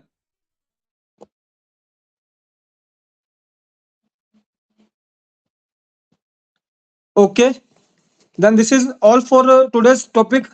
ये आज के जो हमारा टॉपिक था हमारा टेम्परामेंट के रिगार्डिंग, उसके लिए ये आज का हमारा रहने वाला है। इसमें मैं एक बार रिपीट करूंगा कि हमने आपको क्या क्या बताया। फर्स्ट हमने आपको बताया कि 3 तरह के टेम्परामेंट होते हैं, लिम्फेटिक, पहले बताया कि टेम्परामेंट क्या होता है, हमारे स्वभाव, और वो स्वभाव कैसे हमारे अंग व तंत्रों को प्रभावित करता है, वो हमारा टेम्परामेंट होता है। टेम्परामेंट में फिर आपको आगे बताया गया कि 3 तरह के टेम्परामेंट होते हैं। First lymphatic temperament, second sanguine temperament, third mix temperament. Lymphatic temperament जो होता है वो रस प्रकृति जिसको कहा जाता है। रस प्रकृति इसलिए कहा जाता है क्योंकि शरीर में बाकी पूरा शरीर के अंग व तंत्र स्थिर रहते हैं, सिर्फ 2 ऐसी चीजें होती हैं जो पूरे शरीर में घूमती हैं या उस तरह से वर्क करती हैं। तो उसमें जो आपका लिम्फेटिक जो फर्स्ट है वो आपका रस रहता है। तो रस का काम क्या होता है, वो शरीर को पोषण पहुंचाना या शरीर को चलने में मदद करना, इस तरह के उसके काम होते हैं रस के। सेकंड आपका रक्त प्रवृत्ति, जो रस को पूरे शरीर में पहुंचाना, वो रक्त का काम होता है। और इसके बाद हमारा उसके हमने जो आपको इंफॉर्मेशन दिया उसमें कि रस के कौन-कौन से ऑर्गन और ऑर्गन सिस्टम होते हैं, उससे आपको ये इंफॉर्मेशन मिलेगी कि कल को मान लीजिए आपका कोई पेशेंट आता है तो उसमें आपको कौन सी बीमारी देखने को मिलेगी रस या रक्त के रिगार्डिंग पे। अगर रस का पेशेंट है तो आपको किस ऑर्गन सिस्टम में बीमारी देखने को मिल सकती है, अगर रक्त का पेशेंट है तो आपको किस ऑर्गन सिस्टम में बीमारी देखने को मिल सकती है। तो उन ऑर्गन सिस्टम का भी इसमें जिक्र किया गया। तो इसी के साथ मैं आस्क करूंगा शुभम जी को।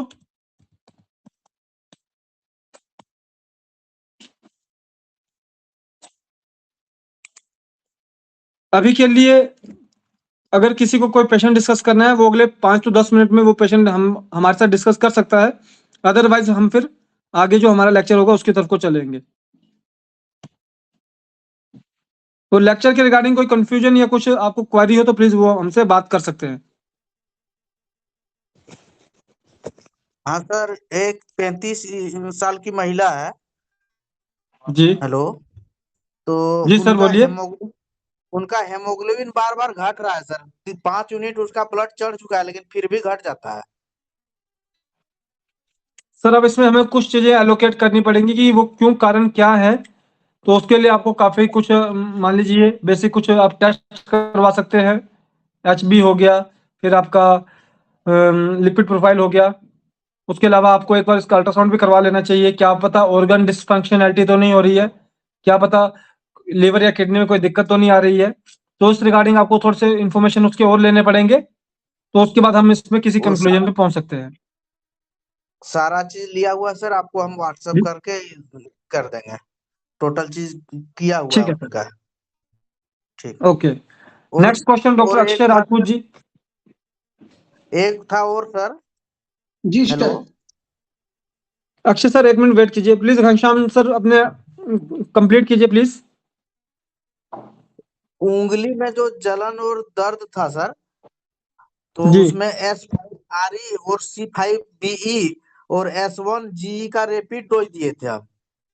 तो लेकिन जी उंगली में दर्द में आराम तो नहीं हो पाया सर, थोड़ा बहुत आराम हुआ है लेकिन ज्यादा नहीं हो पाया है। चलिए सर, 5 दिन। जो ये कंटिन्यू अभी 5 दिन हुए, जी सर। कोई इशू नहीं। जो कंटिन्यू कंसल्टेंसी है आप मुझे एक बार व्हाट्सएप पे कीजिएगा और उसको हम क्या चेंज करना है उसको हम डिस्कस कर लेंगे एक बार के लिए। ठीक ठीक सर।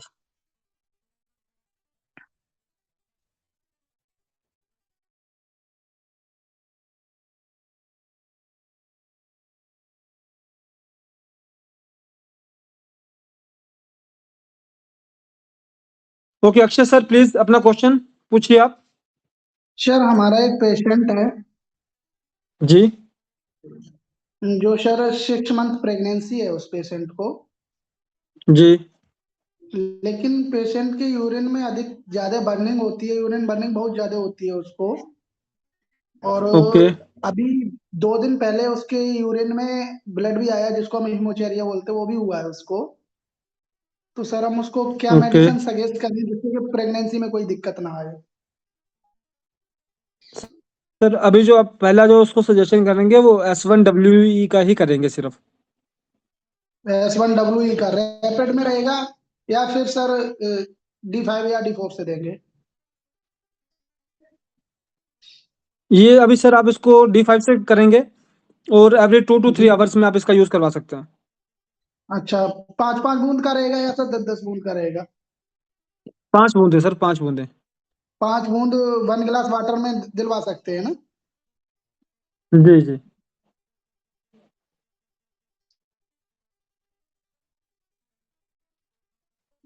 जी सर।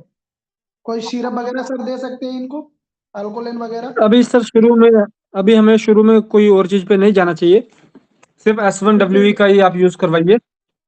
इस पेशेंट का सर यूरिक एसिड भी बढ़ा हुआ है। कोई इशू नहीं, आप पहले सर देखिए, अभी हम इसमें ज्यादा कॉम्प्लिकेशन नहीं कर सकते ना, क्योंकि प्रेगनेंसी है। तो इसलिए आप जो जी सर। पहला जो स्टार्ट करेंगे वो S1WE करेंगे, और आपको तो मालूम ही S1 यूनिवर्सल रेमेडी है ना। जी जी जी। जी, तो वो कोई ना कोई मतलब वो हर चीज में आपको पॉजिटिव की तरफ को लेके जाती है, तो आप इसलिए एक बार उसका यूज कीजिए sir. Okay sir, thank you. जी। Next question please.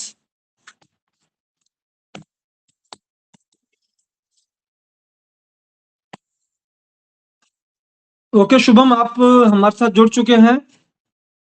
आप अपना एक बार कैमरा पहले कर लीजिए, कैमरा ऑन कर लीजिए, और उसके बाद फिर हम आपका माइक भी एक बार ऑन करवा लेंगे। पर पहले कैमरा ऑन कीजिएगा सिर्फ, ताकि आपका जो एडजस्टमेंट है वो हो जाए।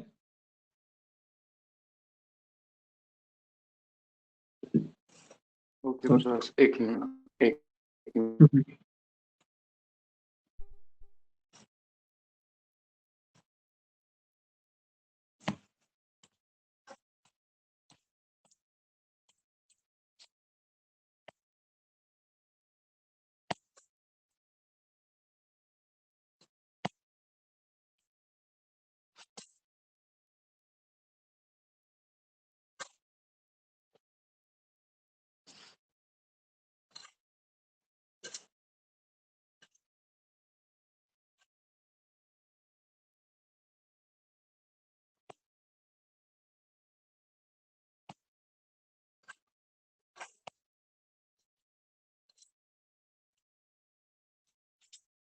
अभी जो हमारा जो एनाटॉमी फिजियोलॉजी का जो चैप्टर है, उसका आज जो भी कंक्लूजन होगा, उसके आपको जो लेक्चर जो है उसका जो डिटेल है वो आपको हम शेयर कर देंगे।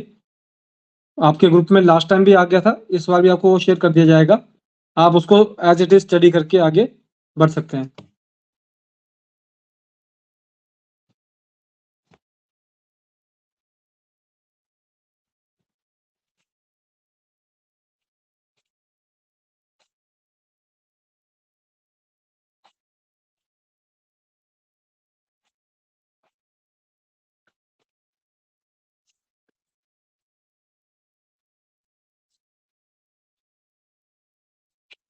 पेशेंट कंसल्टेंसी के लिए आप लोग डायरेक्टली हमारे साथ, हमारे हेल्पलाइन नंबर के साथ जुड़ के आप उस पर वर्क करेंगे। आपको कई पर्सन हमसे पूछते हैं कि हमें किसी एक्सपर्ट का नंबर दिया जाए। एक्सपर्ट आपको तभी तक अवेलेबल होता है जब तक हम बीच में इंटरमीडिएट होते हैं, क्योंकि अगर किसी को डायरेक्टली उसका नंबर दें और वो बार बार उन्हें करेगा, और वो फिर एक्सपर्ट उस तरह से कॉल उठाने के लिए अवेलेबल नहीं होते हैं। हमारे पास एक डिजीज में more than 3 to 5 expert person का पैनल है।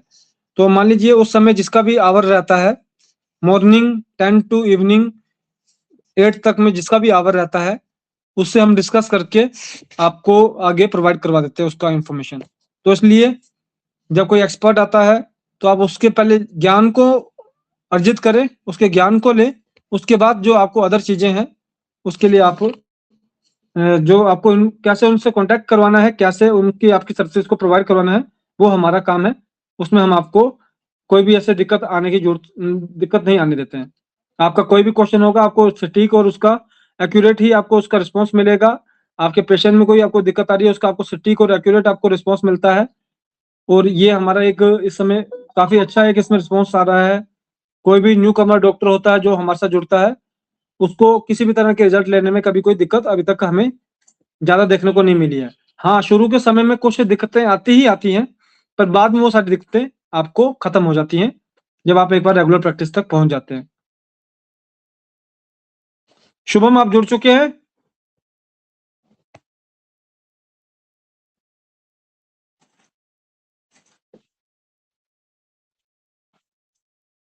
हाँ जुड़ चुके हैं, वो थोड़ा सा नेटवर्क इशू आ रहा है। एक मिनट। एक बार अपना कैमरा ऑन कर लीजिए आप ना।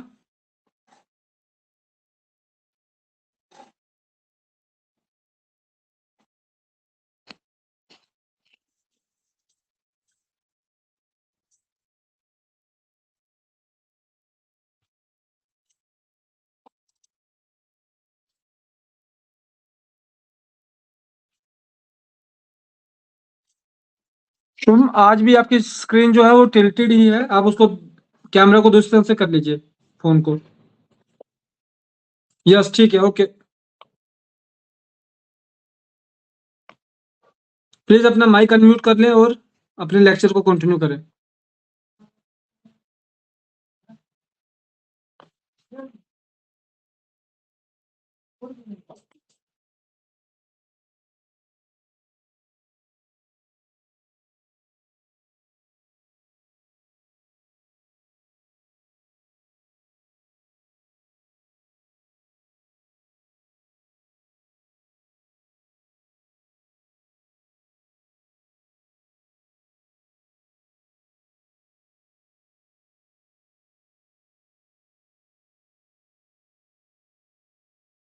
सभी को स्क्रीन दिख रहा है, बोर्ड दिख रहा है सभी को?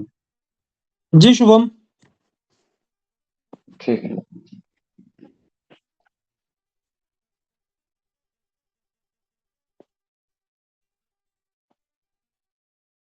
सभी को मेरा प्रणाम। पिछले क्लास में हम लोगों ने माउथ के बारे में पढ़ा था, जिसमें हम लोग टीथ, टंग के बारे में पढ़े थे, और लास्ट जो था वो ईसोफेगस और इपीग्लॉटिस के बारे में पढ़ा था हमने। तो वो थोड़ा सा पहले रिवाइज कर लेते हैं, उसके बाद फिर हम लोग स्टार्ट करेंगे आगे। तो सबसे पहले हम लोगों ने माउथ में, टीथ और टंग में सबसे पहले टीथ के बारे में जाने थे कि ये जो है ये इनेमल मटेरियल का बना होता है, जो हमारे बॉडी का सबसे हार्डेस्ट मटेरियल होता है। और ये जो है च्यूइंग, ग्राइंडिंग, कटिंग में हेल्प करता है हमारे फूड को जो इनटेक करते हैं। और ये जो इसका जो कैरेक्टरिस्टिक्स है वो है थिकोडोंट, हेट्रोडोंट और डायफाइकोडोंट। थिकोडोंट वो जो हमारा टीथ टोटल जितना प्रेजेंट होता है, और सेकंड जो डिफरेंट टाइप का टीथ प्रेजेंट होता है, जो जैसे फर्स्ट इंसीजर, दूसरा केनाइन, थर्ड मूलर और फोर्थ प्री मूलर। जब जो बच्चा जन्म लेता है उसमें प्री मूलर एब्सेंट होता है, उसमें बस इंसीजर, केनाइन और मोलर प्रेजेंट होता है। इंसीजर जो आगे वाला दांत, फिर बगल में जो नुकीला दांत है वो केनाइन, उसके बाद मोलर, और उसके पहले जो एक दांत होता है जो बच्चे बच्चे में प्रेजेंट नहीं होता, वो प्री मोलर। और डायफाइकोडोंट में आता है एक टेम्पोररी टीथ और एक परमानेंट टीथ। टेम्पोररी टीथ को ही हम लोग मिल्क टीथ कहते हैं, जो बच्चे में प्रेजेंट होता है, फिर वो जा करके टूटता है तो फिर परमानेंट टीथ रिग्रो होता है। जैसा कि हमने देखा था कि एडल्ट में टोटल 32 टीथ होते हैं, और फिर टीन में जो है वो 28, और चाइल्ड में टोटल 20 टीथ प्रेजेंट होते हैं। और फिर सेकेंड हम लोग टंग देखे थे। टंग जो है वो हमारे ऑरल कैविटी में फ्रेनुलम से अटैच है, फ्रेनुलम से अटैच होता है। और ये हमारे टंग में जो टेस्ट बर्ड होता है उसको हम लोग पैपिले कहते हैं। सबसे आगे जो हम लोग को टेस्ट फील होता है वो स्पाइसी फील होता है, उसके बाद सॉल्टी, उसके बाद सॉर, खट्टा। ये हम लोगों ने पढ़ा था, और पढ़ा था कि 30% कार्बोहाइड्रेट हमारे माउथ में डाइजेस्ट होता है। और फिर हमारे माउथ में क्या होता है, सैलेरी एमाइलेज होता है, जो कार्बोहाइड्रेट को डाइसैकराइड में तोड़ता है, जो हमारे माउथ में इंटेक होता है।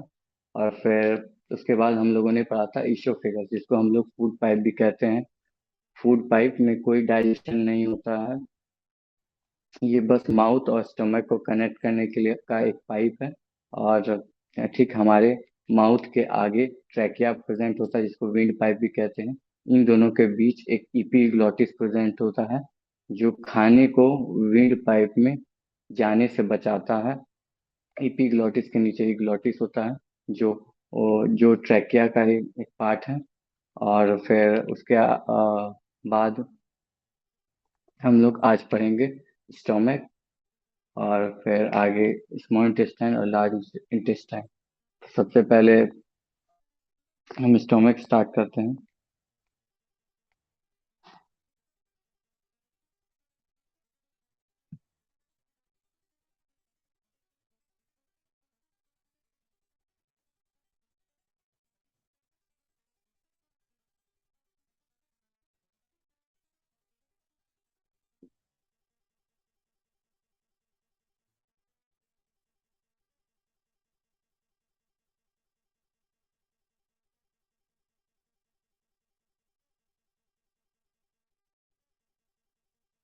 स्टोमक जो है, इसमें प्रोटीन का डाइजेशन होता है सबसे ज्यादा।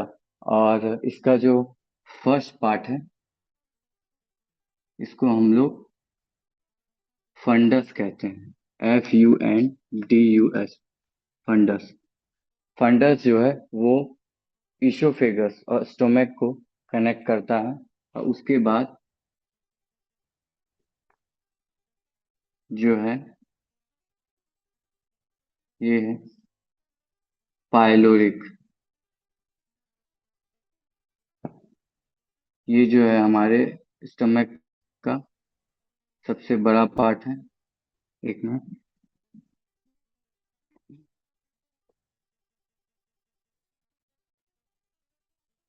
हम्म,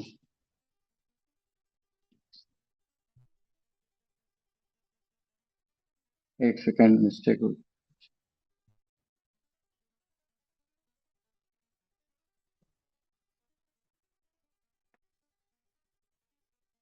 सर आवाज नहीं आ रही। आवाज नहीं क्लियर आ रही है। हाँ। शुभम आप एक बार थोड़ा नोट सा कर मैंने लीजिए, थोड़ा कोई इशू नहीं है, अभी आप एक बार नोट कर लीजिए, पहले एक्सप्लेन करते रहिए आप।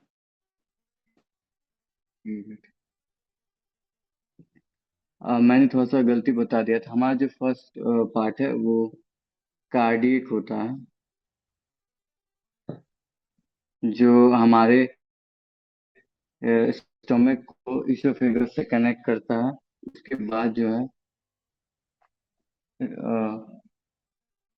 वो है फंडस, जो हमारे स्टोमक का सबसे बड़ा पार्ट होता है। उसके बाद स्मॉल इंटेस्टाइन से जो स्टोमक को कनेक्ट करता है, उसको हम लोग पाइलोरिक कहते हैं। और हमारा जो स्टमक है, इसमें 3 सेल प्रेजेंट होता है।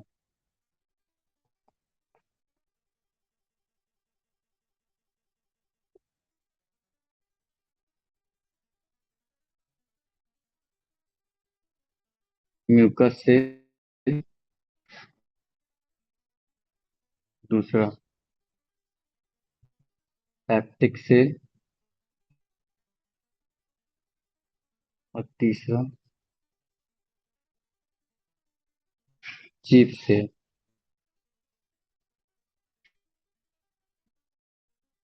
म्यूकस सेल ये जो है, जब भी हम लोग कुछ खाते हैं तो हमारे बॉडी में एक एक एंजाइम रहता है, जिसका नाम है HCl।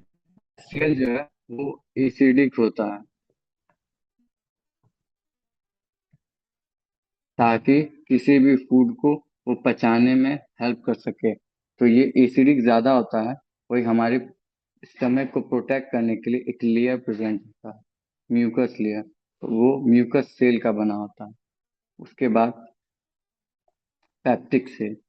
पेप्टिक सेल जो है, ये हमारे स्टमक में पेप्सिनोजेन एंजाइम प्रोड्यूस करता है जो प्रोटीन के डाइजेशन में हेल्प करता है।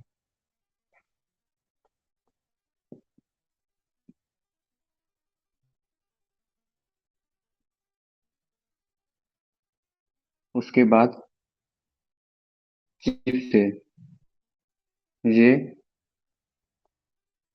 जो है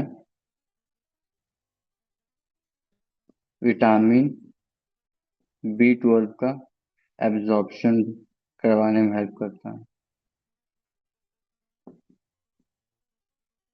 एक मिनट।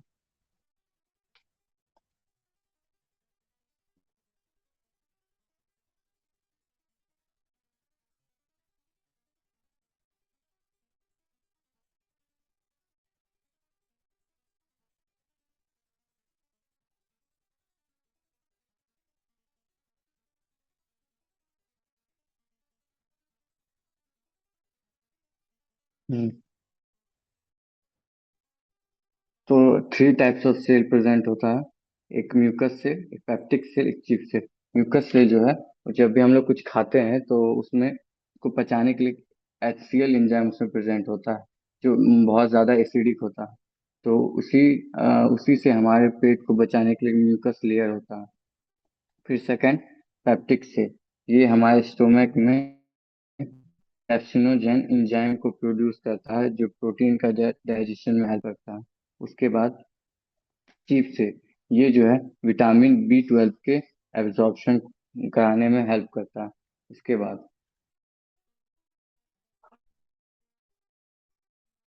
हमारा जब भी कोई बच्चा जन्म लेता है तो उसमें एक रेनिन एंजाइम प्रेजेंट होता है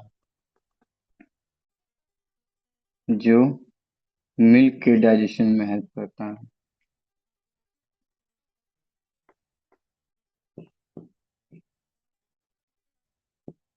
और हमारे पेट में जब भी हम कुछ खाते हैं तो उसका डाइजेशन करवाने के लिए जो मूवमेंट होता है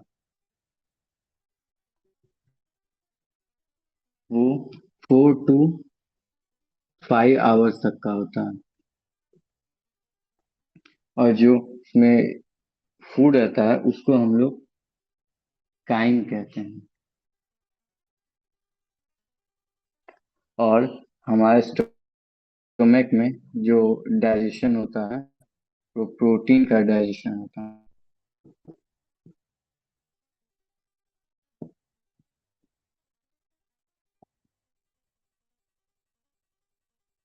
ये जो है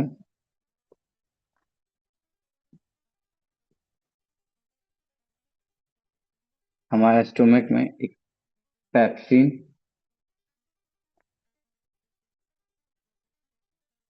हार्मोन होता है जो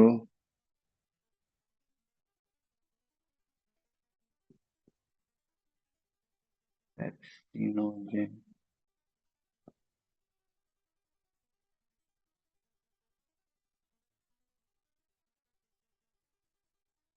पेप्सिन को पेप्सिनोजेन में कन्वर्ट करता है जिसका pH वैल्यू 6.8 होता है, मतलब एसिडिक होता है। उसके बाद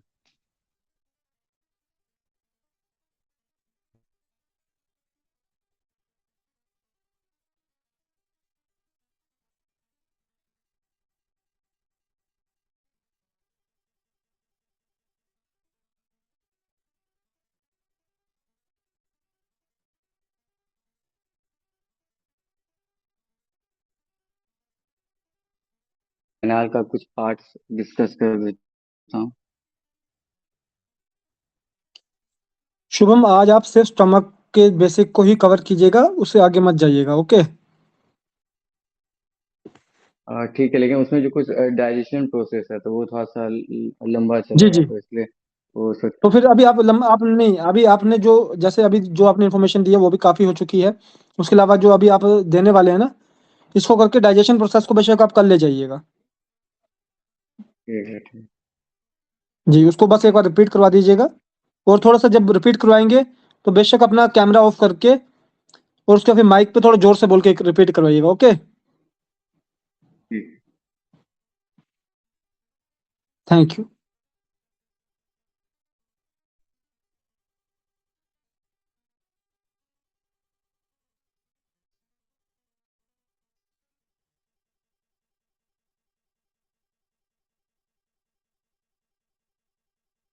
हमारा जो एलिमेंट्री कैनाल होता है, जो माउथ से लेकर के एनएस तक होता है, वो 3 लेयर में डिवाइड होता है। एक सेरोजा,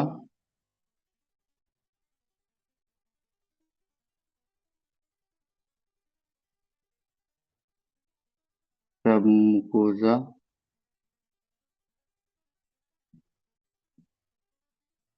और मुकोजा।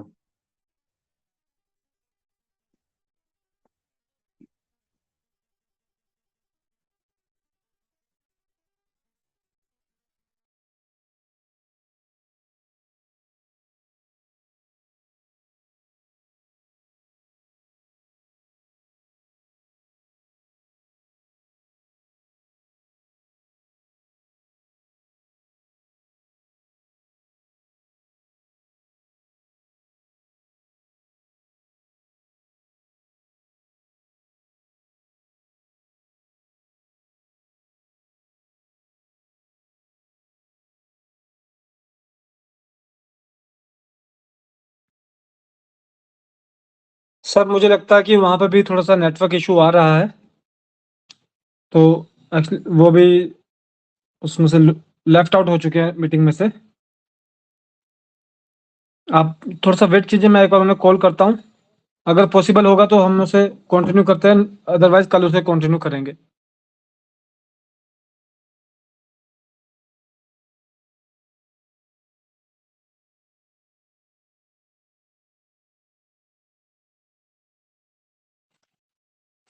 वो आपका टिल्टेड है अभी, जैसे आप पहले उसको चेंज करते हैं ना, अभी वो टिल्ट।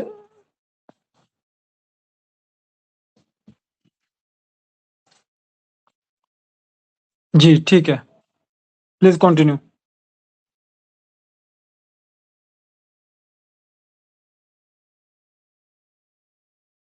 अपना माइक अनम्यूट कर दें शुभम।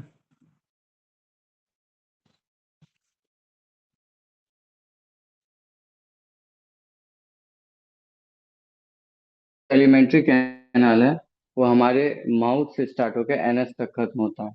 ये 3 लेयर में डिवाइड होता है, सिरोजा, सबमुकोजा और मुकोजा। सिरोजा जो है वो इपिथीलियम टिश्यू का बना होता है।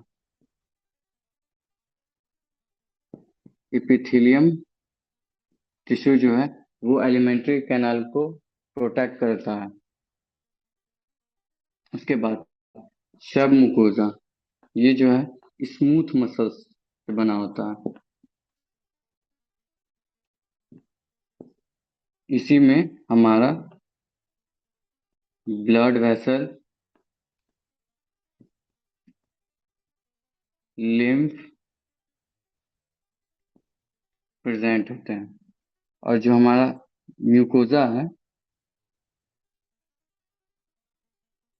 ये ल्यूमेन पार्ट होता है। ल्यूमेन पार्ट मतलब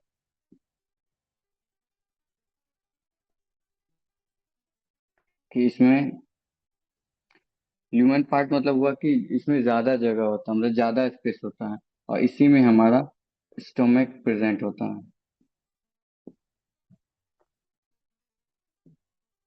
और ये जो है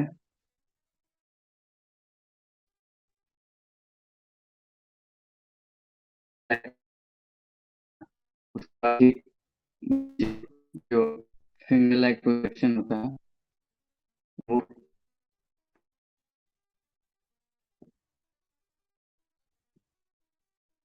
स्मॉल इंटेस्टाइन भी होता है।